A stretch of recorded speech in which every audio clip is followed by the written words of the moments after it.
to your company, I find that it is my time for myself to move on with my life and retire.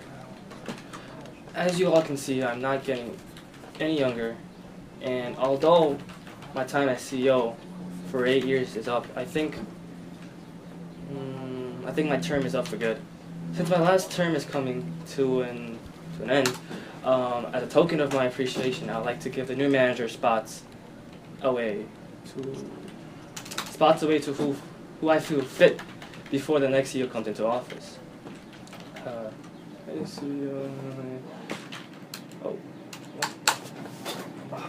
Yo, no.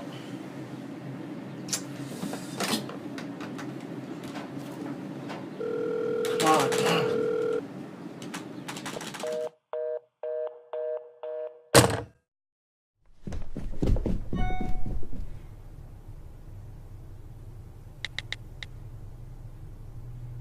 Yes, I got the job as manager.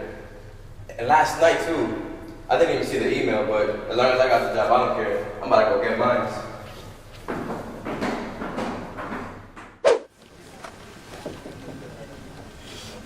Thank you, sir. Where do you think you're going? You see Mr. Jefferson? Nobody sees Mr. Jefferson without an appointment.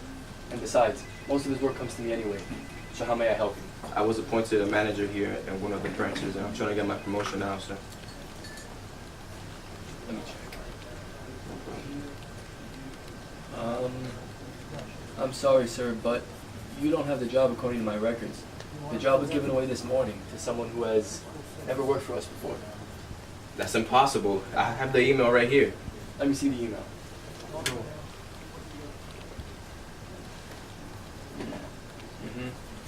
It's just as I suspected.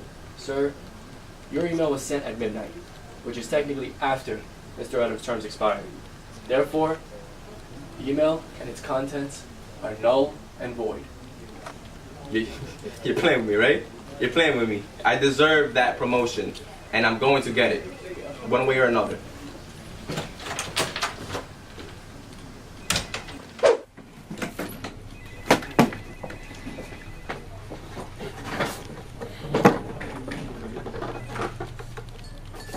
Come on, hurry up. Hurry up.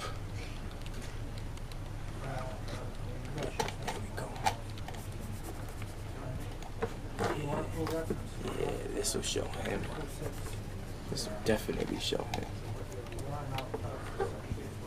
What if I talk to John Marshall? Yeah, that way he can issue a writ of mandamus for me and force them to get my job back. Oh yeah, that'll show them. That'll show them. Good evening, Mr. Marshall. I was wondering if you can issue a writ of mandamus to get this company to give me my well-deserved job. Yours truly, Marbury.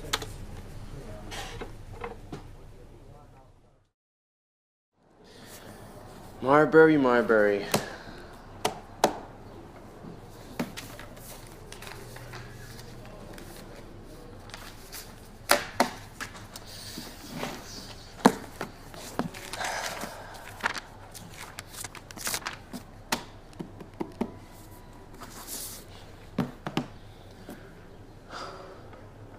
Company contract says that in Article 3, Section 2, Clause 2, that the human resources rep has the power to decide on this.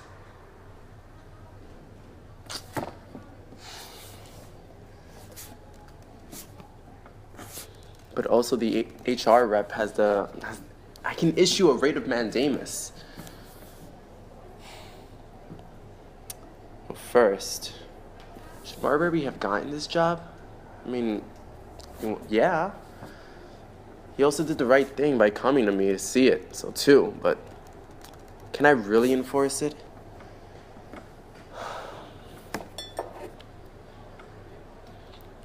I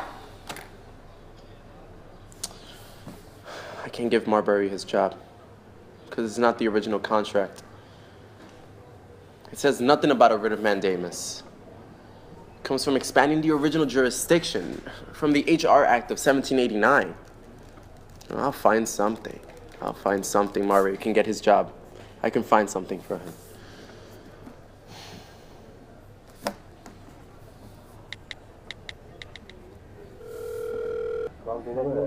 Yeah.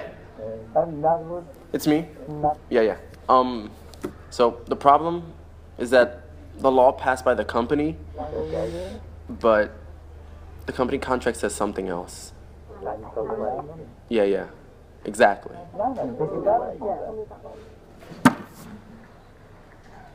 I got a plan. Yeah, I got a plan. All right. Yeah. Okay, bye.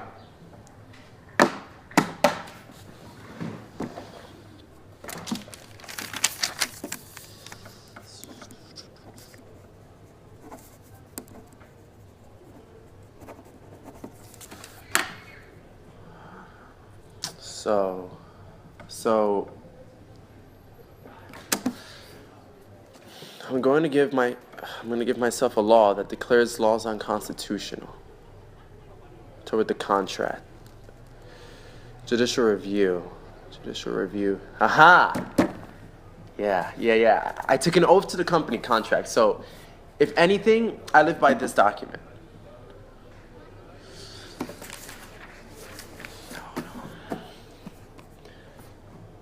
Why have a company contract if we don't have a branch where it decides what is wrong or right? I can say what a rule is. I can determine it, yeah.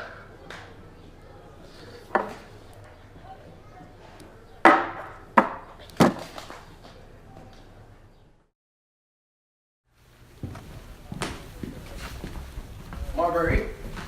Oh, what's up? Hi. So, I'm just gonna make this brief.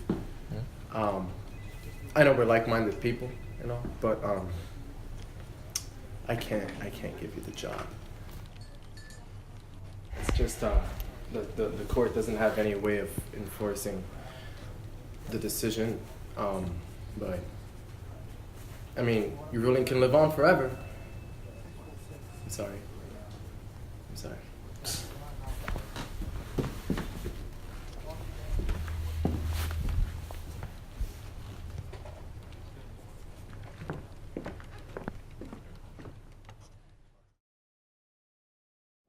In denying his request, the court held that it lacked jurisdiction because Section 13 of the HR Act passed issued such a writ. It was unconstitutional, and thus invalid. As of now, the court will establish the President of Judicial Review.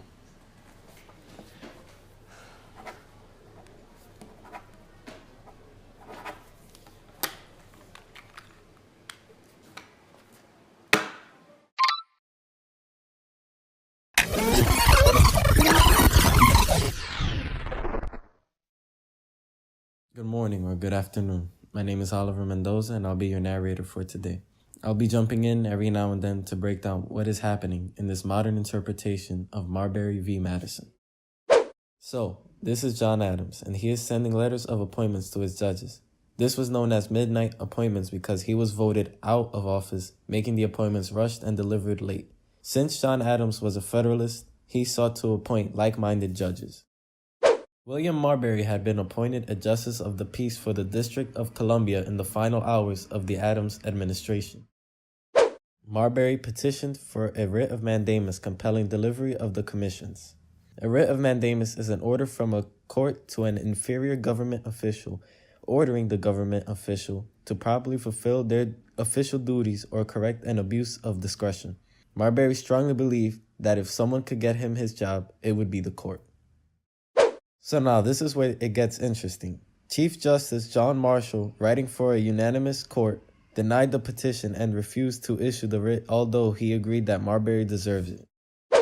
Although the immediate effect of the court decision was to deny power to the court, its long-run effect has been to increase the court's power by establishing judicial review. Since Marbury v. Madison, the Supreme Court has been the final arbiter of the constitutionality of congressional legislation.